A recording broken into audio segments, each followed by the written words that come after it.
Hello friends, कैसे हैं आप लोग को स्वागत करते हैं आपका अपना यूट्यूब प्लेटफॉर्म ज्ञान गौतम के ऊपर, जहां आप लोग को मिल रहा है 2026 मैट्रिक बोर्ड एग्ज़ाम का मोस्ट इम्पोर्टेंट क्वेश्चंस।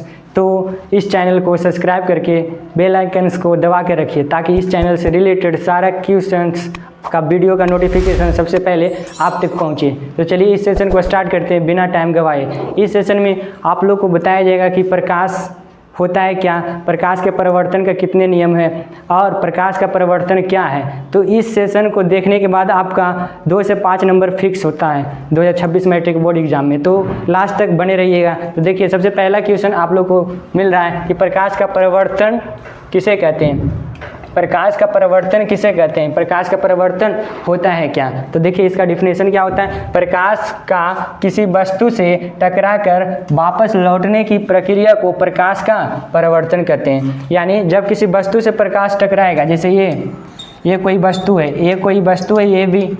अब यहाँ हम प्रकाश डालें, हम प्रकाश डालें, अब इससे रिफ्लेक्ट होगा जब कोई वस्तु से टकरा कर प्रकाश, तो इसी को कहते हैं प्रकाश का परिवर्तन। जब कोई प्रकाश किसी वस्तु पर पड़ा, अब उससे जो रिफ्लेक्शन हुआ यानी परिवर्तन हुआ, इसी को कहते हैं प्रकाश का परिवर्तन। तो ये आप लोग समझ गए। अगला जो आपका क्वेश्चन आता है बोर्ड एग्जाम में कि प्रकाश का परिवर्तन का कितने नियम है, बताइए नाम। 2 नंबर में आपका आता है, तो वो भी हम लोग देखते हैं। प्रकाश का परिवर्तन का नियमों को लिखें। ये लघु उत्तरीय में पूछते रहता है, याद रखिएगा आप लोग एग्जाम तक। प्रकाश के परिवर्तन के नियमों को लिखें। तो प्रकाश के परिवर्तन का मुख्यतः 2 नियम होता है। तो पहला नियम क्या है, आपतन कोण परिवर्तन कोण के बराबर होगा। जो आपतन कोण होगा परिवर्तन कोण के बराबर होगा।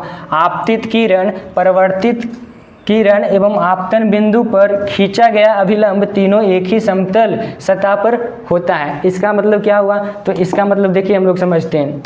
इसका मतलब ये हुआ कि जब कोई वस्तु पर प्रकाश आती है तो वहाँ पर जो रिफ्लेक्ट करता है, जैसे ये वस्तु पर प्रकाश पड़ा, अब वहाँ से जो रिफ्लेक्ट हुआ, तो जो आपतन किरण है और एक परिवर्तन किरण है, बीच में एक अभिलंब रहता है जो तीनों एक ही बिंदु पे रहता है। ये दूसरा नियम है। पहला नियम क्या होता है, तो आपतन कोण, जो साइन आई इसको कहते हैं, साइन आई, इसको कहते हैं साइन आर। तो आपतन कोण ये हुआ परिवर्तन कोण, ये हुआ आपतन कोण यहाँ पर। तो आपतन कोण और परिवर्तन कोण दोनों बराबर होगा और आपतन किरण, परिवर्तन किरण और अभिलंब तीनों एक ही बिंदु पर होगा। ये 2 नियम होता है जो कि आप लोग को पता होना चाहिए। तो देखिए, इसी के साथ हम लोग अगला क्वेश्चन को देखते हैं, जो कि अगला क्वेश्चन आपका क्या है। तो अगला क्वेश्चन आपका कह रहा है किरण पुंज, किरण पुंज किसे कहते हैं या कितने प्रकार के होता है। यानी किरण पुंज क्या होता है या कितने प्रकार का होता है। तो आपको पता होना चाहिए, किरणों के समूह को किरण पुंज कहते हैं। ये मुख्यतः 3 प्रकार का होता है।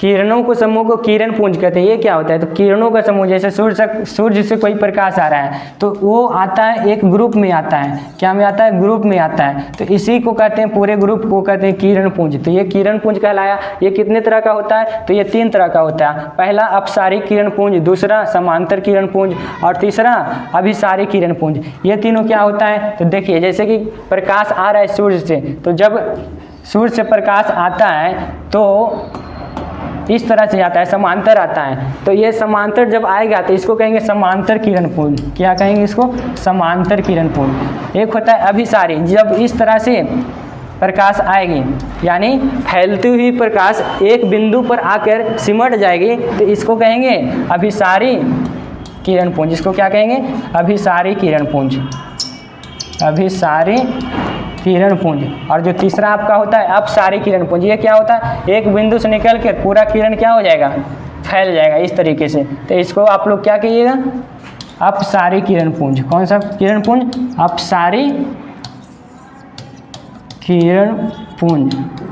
तो ये आप लोग डिफिनेशन याद रखिएगा। और इससे रिलेटेड ऑब्जेक्टिव भी पूछता है। क्या पूछेगा कि कौन सा लेंस को अपसारी किरण पुंज कहते हैं और कौन सा लेंस को अभिसारी किरण पुंज कहते हैं। तो आप लोग को याद होना चाहिए कि जो ये अवतल लेंस होता है उसको कहते हैं अपसारी किरण पुंज और उत्तल लेंस को कहते हैं अभिसारी किरण पुंज। क्यों, क्योंकि उत्तल लेंस है जो फैलती हुई किरण को एक जगह, एक बिंदु पर सबको सिमटा देती है, तो इसको कहते हैं अभिसारी उत्तल लेंस को। और अवतल लेंस को अपसारी क्यों कहते हैं, क्योंकि ये पूरे एक बिंदु से निकली हुई किरण को फैला देती है, इसीलिए इसको कहते हैं अवतल लेंस को अब सारी किरण पुंज और उत्तर लेंस को अभी सारी किरण पुंज। तो ये ऑब्जेक्टिव में पूछते रहता है, आप लोग याद रखिएगा।